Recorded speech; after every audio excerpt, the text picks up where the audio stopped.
we're very honored to have an ambassador handpicked by President Trump to work with him during the first term, Ambassador Carla. She's running a Republican primary. Ambassador, I don't think there'd be anybody better positioned to discuss this topic than you, since you were hand-selected by President Trump to be one of his advisors in this entire area. Just give us your quick curriculum vitae in this area, and then I want your thoughts about this the $40 billion oligarch bailout in Ukraine, ma'am. Right, and is there 10% to the big guy, too?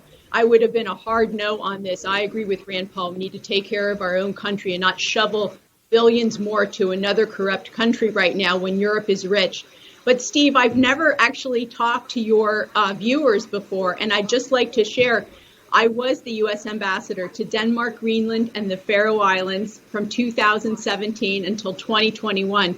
So we worked on things like this Ukraine issue. We worked to secure our country against Russia and China, working with the Pentagon and with NATO. And we worked to increase trade, but we did it over 43%. And we were so successful countering Russia and China that the DOD gave me their highest civilian honor. It's called the Medal for Distinguished Public Service. But I'm a pro-life, pro-First Amendment, pro-Second Amendment, constitutional conservative, and I'm an America First businesswoman and Christian and mom. But I'm also an eighth-generation Pennsylvanian, and my Pennsylvania ancestors fought in the American Revolution, and they fought in the Civil War. And this is our time to fight for the heart and soul of our great country, because this is 1776. The Marxists are in control of our government, and this is, I believe, our last stand to hold our constitutional rights, our freedom of speech, all of our rights. I think they're all under attack, and they're coming for us. Let me ask you, is the run-up, and this is one of the most heated, and quite frankly, it's turned quite personal and quite nasty among people who know each other and like each other. This has gotten quite nasty. In the Commonwealth. Where are the citizens right now? And they see that we're going to have Joe Reek from My Patreon next about this collapse of no baby formula for American babies, no formula, right? May have to import it from overseas. You've got a southern border and an invasion of the southern border. You've got this geopolitical mess that's been allowed to happen under Biden after Afghanistan. You've got an economy that is, the inflation is out of control. In your sense, since you're seventh or eighth generation, the folks in the Commonwealth of Pennsylvania, what is their take on things right now? Well, they're very upset. They're suffering under the Biden economy. The inflation is hurting our seniors on a fixed income. It's hurting our working families. They're having to decide, are they going to fill the tank or go buy groceries? It's that bad because the prices are spiking much more than they're actually admitting. If you go to the grocery store or the pump, you know that's true. And I'm calling for Operation Warp Speed, that we actually harvest and move our energy throughout our country and bring back our energy dominance in the United States, but especially for Pennsylvania, because our economy's been going in the wrong direction for 40 plus years as jobs and companies have offshored largely to Asia. So we're really suffering here in Pennsylvania. They want an America First senator. You know, we've got 3 people in the race. And there's one guy, Dave McCormick. I like to call him Mitt Romney McCormick because he would cut bad deals with the Democrats. And I call him China First because he made billions in China, and you don't make billions without bowing to the Chinese Communist Party in China. And I call Oz Turkey First because he decided to serve in the Turkish military, not the U.S. military. And he also doesn't share our values, and he's not even from Pennsylvania. And then we have another candidate. She's the other conservative, and she hasn't been properly vetted. We need to know where she's been and what she's been doing. There's a lot of things on her resume that she's not making clear. But she's run a campaign on identity politics, and I really think that Republicans reject identity politics, and that same playbook led her to lose her last race by 20 points in a red wave year against a weak Democrat. John Fetterman is not a weak Democrat. John Fetterman's a strong Democrat. And I can go toe-to-toe with him, and I can beat him. I have the foreign policy chops, the security, defense policy, and then also the trade policy, having fought for a level playing field for American companies, understanding how to turn Pennsylvania around as a businesswoman, but also with the government experience. How do you? So when people sit there and go, look, Oz, and today, look, I'm not for NATO expansion right now because I want NATO, like President Trump did, to get to the 2% of the countries already there before we start adding companies. Finland to join. That's a good move for Finland to join. Okay, but even that, Turkey came out today. Erdogan came out and said, "Hey, I don't want to see this right now." So that gets to the issue about Oz. But how do you answer the question for the audience? Is that, look, you were handpicked by Trump. You obviously did a great deal because you got awarded by the Defense Department. You're an ambassador. Senate confirmed, so you've been vetted. You are known by him.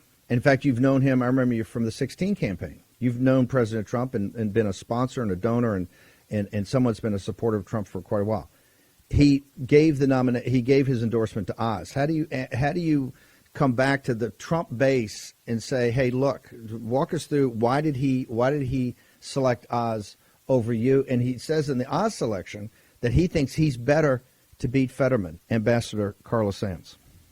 Did you see the backlash when that endorsement happened? The conservatives flooded over to the two of us because they got very worried we were going to get someone who we wouldn't go out, our base would not come out for in November. Conservatives in Pennsylvania do not trust Mehmet Oz, and they need someone who's electable, who they can trust. And I'm the trusted candidate, but I'm also electable in November.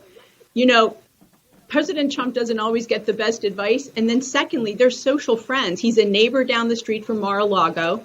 They're friendly socially in New York. President Trump, I admire him. I was honored to work for him, but I worked for him. I'm not his friend. I respect him greatly, but he doesn't always get the best advice.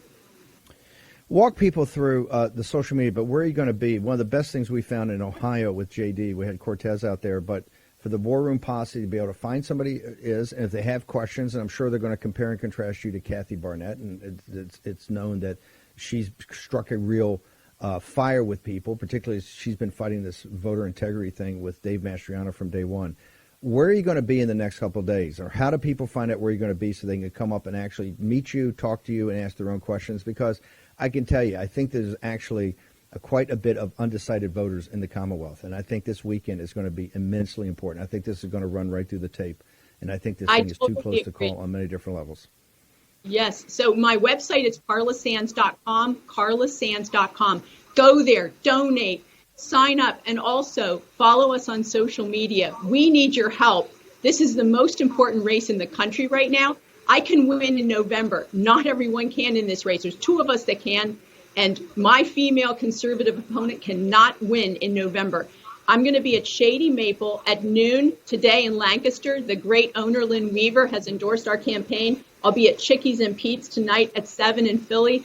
And on Saturday morning around 9, I'll be at the VFW in Mechanicsburg. And I hope to see you there at each one of these events. I'm happy to answer your questions. We are so excited because our message is resonating with the voters. They understand we need an America First candidate for the Senate, and I'm ready on day one. Nobody else is. Everybody says America First. I actually have done America First, and I'm ready to fight back against the swamp because I already fought the swamp as ambassador, and I beat the swamp. And if I can do it as ambassador, I'll definitely do it as senator.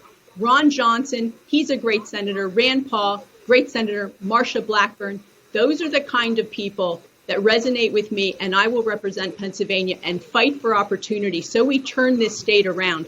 You need someone who actually understands business and understands the government and can get things done by creating coalitions. Steve, I so appreciate being able to talk to your viewers. I hope that they'll follow us on social media and that they'll help us get this done. Voters are not sure. They don't trust these two front runners. And frankly, we need someone who can win in November. Ambassador Carla Sands, thank you very much. I want all the posse. We'll put it up on all the platforms. Go see if you got questions, right? There's no whining in the war room. Want to make sure everybody goes and checks out Ambassador Sands. And if you got a question for her, you're still undecided, you want to weigh and measure, or maybe you're having second thoughts, go ahead and challenge her. Say, we want you guys to ask her point blank, how are you going to win in November? Ambassador Carla Sands, thank you so much for joining us. Thank you, Steve. Great to talk.